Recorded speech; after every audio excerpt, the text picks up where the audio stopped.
Un momento. Bueno, chicos, vean, como les estaba indicando, vamos a terminar, bueno, abordar hoy lo que es el tema divisibilidad. Entonces, para recordar un poco, estuvimos viendo que en el algoritmo de la división lo que importa es que yo tengo dos valores m y n, de la forma en que tal que m se puede ver de la forma n más n por q más r, siempre y cuando n no divida a m. ¿Por qué? Porque lo que tendríamos que hacer en este caso es aplicar la división. Por ejemplo, el caso que les puse de 7 dividido entre 2, 2 no divide a 7, por lo tanto siempre va a existir un valor q, que al multiplicarlo por el valor 2, más un residuo me va a dar el valor m, en este caso el 7, ¿verdad? Ahora bien, si el residuo es 0, habíamos dicho que a este valor n le llamábamos divisor de ¿quién? De m. Y habíamos visto la definición de divisor, es decir, un valor a divide a b, si existe un valor k o un valor q, es decir, el valor, el nombre que le pongamos es lo de menos. Pero, ¿qué va pasando? Es decir, m es divisible por n si existe un valor k, de manera que m se puede ver de la forma n por k, ¿verdad? Ya hemos visto ejemplos un poquito de cómo se aplicaba el algoritmo de la división. Ahora bien, si nosotros decíamos que en este caso, si el residuo es 0, vamos a decir que m es múltiplo de n. O se puede también decir que n divide a m. En ambos casos aplican conceptos diferentes, pero que llevan a la misma aplicabilidad del algoritmo de la división. Entonces, en este caso decimos que n divide a m, lo vamos a denotar como decimos acá. En el caso en que no lo divida, pues nada más es la negación, ¿verdad? Como lo tenemos en este caso. Y estuvimos viendo algunas propiedades de la divisibilidad. Decíamos que si tenemos tres valores a, b y c, cualesquiera que son números enteros positivos, y se cumplen cualquiera de estas propiedades. Dice la primera, si a divide a b y a divide a c, necesariamente a tiene que dividir a ¿quién? A b más c. Si A divide a B y A divide a C con B mayor que C, entonces A divide a B menos C. La demostración es casi la anterior. Es emular la anterior, solamente que en este caso era con suma y aquí es con resta. Pero vean que la resta de B menos C. ¿Por qué ponemos esto de que B tiene que ser mayor que C? Para que la resta de B menos C siga siendo positivo, porque estamos trabajando en los números enteros positivos, más que todo es por eso. Y ahorita vamos a contemplar la parte de la demostración C y D. Dice la C, tenemos que llegar a demostrar que si A divide a B o A divide a C, entonces A divide a B por C. Esa sería la demostración que tenemos que tomar ahorita. Es decir, que si A divide a B o A divide a C, entonces A divide a la multiplicación de B por C, ¿verdad? Que es lo que tenemos por ahí. Ok, cuando aquí tenemos un O, eso quiere decir que tenemos dos casos. En ambos casos tenemos que concluir que A divide a ¿quién? A B por C, tal y como lo tenemos en la pizarra. Entonces, veámoslo y apliquemos la definición de divisibilidad. Tenemos, si A divide a B o A divide a C, entonces A divide a la multiplicación de B por C, ¿verdad? Pero es con un O, no con un I. Eso es la parte más importante. Entonces, recuerden que esta es nuestra hipótesis de demostración y esto es lo que tenemos que llegar a demostrar. Que A divide a B por C. Recordemos la definición, chicos. ¿Qué quería decir que un número divide al otro? De acuerdo a la definición que estuvimos viendo en la clase anterior. La definición decía que A divide a B si existe, sí, y solamente si existe un valor K en los números enteros, de manera tal que B se puede ver como A por ese valor K. Le llamábamos K1, K2, K3 por el valor de K respectivo. Es indiferente, ¿verdad? Lo que vamos viendo es que son valores enteros los que vamos a ir multiplicando. Ahora, si nosotros aplicamos esta definición aquí, vamos a tener nuestra hipótesis. Tenemos en este caso que A divide a B. Entonces, se tiene que A divide a B. Ese es el primer caso. ¿Qué pasa si A divide a B? Esto implicaría que existe un valor K1 en los números enteros de manera tal que B es de la forma A por un K1. ¿Cierto? Ahora bien, ¿qué pasa, chicos? Que yo aquí tengo una igualdad. Yo puedo venir y multiplicar, sumar o restar igualdades. Puedo llegar y agregar elementos siempre y cuando los agregue a ambos lados. Eso dependiendo de la demostración que ustedes quieran plantear. Por ejemplo, si A divide a B, existe un valor K1 en los números enteros de manera tal que B es de la forma A por ese perdón, A por ese valor K1. Luego, ¿qué pasa entonces si yo vengo y multiplico por C a este lado? Si yo multiplico aquí por C, también debo multiplicar a este lado por C. Entonces, ya aquí vemos que C por B es igual a A por K1 por C. Pero esto también lo puedo ver de la siguiente manera. B por C es lo mismo. Recuerden que la multiplicación es conmutativa. Y esto lo puedo ver como un A por K1 por C. Ahora, ¿por qué agrupo estos dos resultados? Porque si yo tomo un número entero, K1, y lo multiplico por un número entero C, recuerden que ese es un número entero positivo, esto implicaría que B por C es un A por un K2. ¿Quién es el valor de K sub 2? El que resulta de la multiplicación de K sub 1 por C. Ahora, si yo llegué a esta conclusión, ¿qué quiere decir entonces? Si yo veo este número, esto es un solo número, como un valor A por un K, eso quiere decir que A divide a quién? A divide a B por C, que era lo que queríamos demostrar. Pero estamos en el primer caso, donde A divide a quién? A B. Ahora, el segundo caso era si A divide a C. ¿Qué pasa entonces, chicos? Es la misma situación. Si A divide a C, vamos a encontrar un valor K, que le voy a llamar un K sub 3, que pertenece a los números enteros, de manera tal que si A divide a C, C se puede ver como un A por un K sub 3. ¿Cierto? Ahora sí, yo les pregunto, ¿por qué deberíamos de multiplicar esta igualdad para llegar a comprobar que A divide a B por C? ¿Qué elemento le agregarían ustedes? ¿Y mediante qué operación? Multiplicar por B. Muy bien, podríamos multiplicar por B. Entonces, si yo tomo esta igualdad y la multiplico por B, me va a quedar B por C es igual a A por K sub 3 por B. Si multiplico por B a un lado, también lo multiplicamos del otro. ¿Y ahora qué pasa, chicos? Que yo puedo venir y decir, bueno, esto se puede ver como un B por C, que es un A, y a esto lo quito y le voy a llamar un ¿qué? Un K sub 4, donde este K sub 4 surgió de la multiplicación de K sub 3 por B, y sigue siendo un número entero positivo, porque B era entero positivo y K era un número entero, ¿verdad? Aquí podemos ponerle entero positivo siempre, porque estaríamos trabajando en los números enteros positivos. Entonces, ¿qué pasa? Que si B por C se puede ver de la forma A por un K, este valor A divide a quién? A B por C. Entonces, en ambos casos, sea que A divida a B o que A divida a C, en ambos casos concluimos que A divide a quién? A B por C, que era lo que queríamos demostrar, ¿verdad? Por lo tanto, en ambas ocasiones, A divide a quién? A B por C. Y recuerden que eso también se puede revisar con un contraejemplo. Por ejemplo, acá. Yo tengo un A que divide a un B, o un A que divide a C. Por ejemplo, yo puedo poner un valor de A, un valor de B y un valor de C. Entonces, puede ser de la siguiente manera. Puedo tener el 2, aquí puedo tener el 8 y aquí el 5. Observen bien, chicos, que si A es 2, A divide a B, ¿cierto? ¿Por qué? Porque 2 divide a 8. Pero no necesariamente divide a 5. Pero ahora vean una cosa. A, en este caso el 2, va a dividir a la multiplicación de 8 por 5. Entonces, A divide a B por C. ¿Qué quiere decir eso? Que 2 divide a la multiplicación de 8 por 5, que es ¿quién? 40. Y eso es verdadero.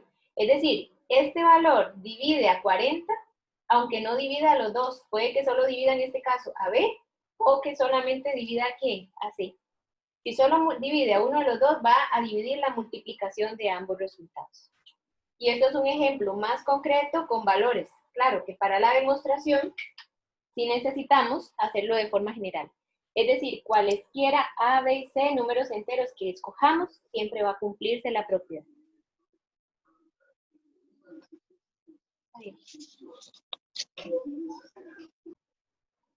Ok, retomando, ya vimos entonces la propiedad 1, la propiedad 2 se las dejo a ustedes para que la hagan, igual se las había dejado en la tarea. Y vamos a hacer la propiedad, vamos a demostrar la propiedad B. Dice, si A divide a B y B divide a C, necesariamente A divide a C. Recuerden que el entonces es como, es la implicación, es si pasa esto, sucede lo siguiente, ¿verdad? Y veámoslo con un ejemplo concreto, ¿verdad? Aquí en este caso. Si yo tengo que A divide a B y B divide a C, necesariamente A debe dividir a C. Por ejemplo, si ustedes tienen, bueno, por ejemplo acá, 2 divide a 6 y digamos que 6 divide a 12. Pues sería 2 divide a 6 y 6 divide a 12, ¿cierto? Entonces ya ustedes saben que necesariamente 2 divide a ¿quién? A 2. Esa se llama la propiedad de divisibilidad de transitividad, chicos. Es decir, si yo voy de un primer valor que divide al que está en medio y el del medio divide a otro último, el primero divide al último. Se llama la transitividad en la divisibilidad de números enteros. Entonces, tenemos que demostrar esa parte. Recordemos que cuando hay una demostración, en la demostración tenemos una hipótesis y una parte que tenemos que concluir. Esta es nuestra conclusión. Si a ustedes les cuesta qué es lo que tenemos que concluir, vamos a la definición. ¿Qué quiere decir? ¿Qué quiere decir que A divida a C si ya lo aplicamos en la definición correctamente? A divide a C. Si yo puedo ver C como un ¿qué? Como un A cualquiera, ¿verdad? Esa es la definición. A divide a C si C es de la forma A por un K. El K que queramos. Entonces, a esto es lo que queremos llegar para concluir que A divide a C. Si pasa esto, esto pues sucede. Entonces, vamos a la definición. ¿Qué pasa si A divide a B? Vean que aquí es un y. Tiene que cumplirse ambas condiciones al mismo tiempo. Si A divide a B, ¿cuál es la definición entonces? Existe un número de números enteros positivos, Muy bien. tal que B se puede expresar igual que A Ajá. ¿Por? por K. No, era muy bien. Excelente, muy bien. Ahora, se cumplen ambas al mismo tiempo, entonces vamos a copiar las dos demostraciones y las empezamos a trabajar. Esto es si A divide a B. Ahora vamos a la otra. ¿Qué pasa si B divide a C? También existe un valor K sub 2 en los números enteros positivos de manera tal que C ¿ah? Es de es la igual a A por K sub 2. A Digo B. por el K sub 2. Muy bien, excelente. Y ahora sí, yo tengo estas dos igualdades y tengo que llegar a demostrar que A divide a C, es decir, que C es de la forma A por un K1. Entonces, chicos, echen a volar la imaginación y ustedes díganme qué pueden hacer con estas igualdades para llegar a esta parte. Recordemos que se vale sumar, restar, multiplicar cuando hay igualdades. Se pueden reemplazar valores por otros y así sucesivamente. A lo que... Ok, la pregunta es qué podemos hacer, ¿no? ¿Qué podría hacer para llegar a esto? Que C es A por un K, puede ser un K sub 3, porque ya aquí tengo K1 y K2.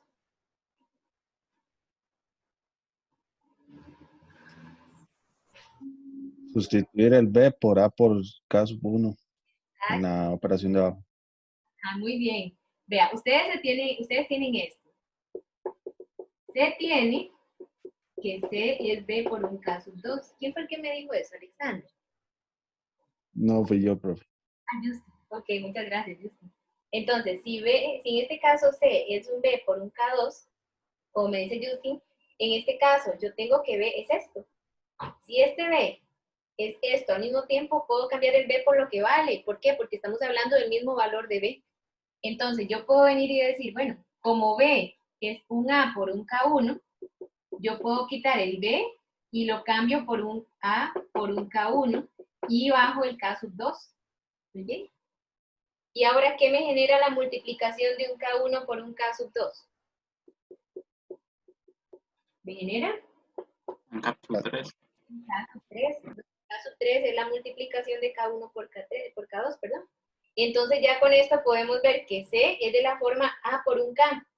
Si C es de la forma A por un valor K, ya podemos decir entonces que necesariamente A divide a C, que era lo que queríamos demostrar.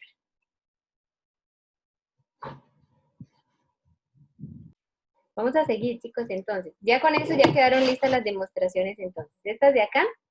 Y ahorita las vamos a utilizar, estas propiedades, para hacer otras demostraciones. Por ahora, chicos, lo que sigue es definir algunos conceptos básicos. Por ejemplo, ¿qué es un número primo? Desde la escuela nosotros nos enseñaron el concepto de número primo y número compuesto.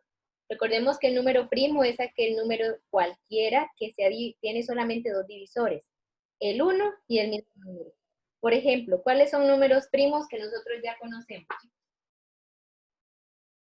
Que tengan solo dos divisores. El 3, 5, 7. 7, 11, 13, el 11, ajá. 17. 9, 23. No, 9 no. El 9 no, el 19. Ah, escuché 9, perdón. Muy bien, entonces todos esos son números primos. ¿Por qué? Porque solo tienen dos divisores, el 1 y el mismo número. ¿Qué pasa, chicos? Que nosotros si no tenemos un número primo, podemos tener la otra parte, que es un número compuesto, que es aquel que tiene múltiples factores, ¿verdad? O divisores. Entonces nosotros podemos factorizar un número entero de manera tal que se pueda ver como un producto de números primos. Entonces, si yo tengo un número n mayor que 1, yo puedo venir y decir que en este caso puedo escribir ese valor n como un producto de p sub 1 a la k1, p sub 2 a la k sub 2, hasta p sub s a la k sub s. Donde cada uno de estos valores p sub 1, p sub 2 hasta p sub s son números primos distintos. Y en este caso, cada uno de esos valores k sub s, lo que quiere decir es el número en el que aparece ese número primo repetido. Por ejemplo, cuando nosotros teníamos un número como por ejemplo el 36, a uno le decían, bueno, descomponga el 36 como un producto de números primos. Entonces uno empezaba a sacarle mitad, tercera, quinta, o lo descomponía como solamente una multiplicación de números primos. Claro está que solo son números primos. Entonces uno empezaba con mitad, 18, mitad, 9. Ya como no tiene más mitad, tomábamos tercera, que es 3, y la tercera, que es 1. Entonces, este 36 lo podíamos ver como un 2 a la 2 por 3 a la 2.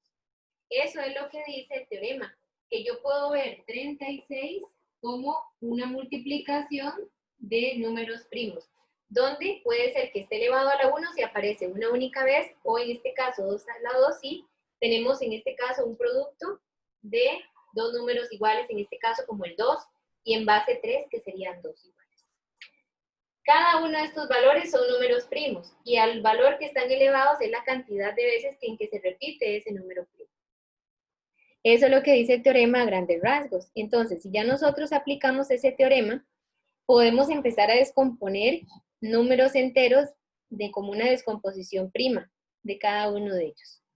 Entonces, chicos, eso se los dejo a ustedes para que ustedes recuerden cómo era que se hacía la descomposición de 9 y 24, que es exactamente lo mismo. Tomábamos 9, tomábamos 24, sacábamos mitad, tercera, quinta o cuarta división ellos tuvieran.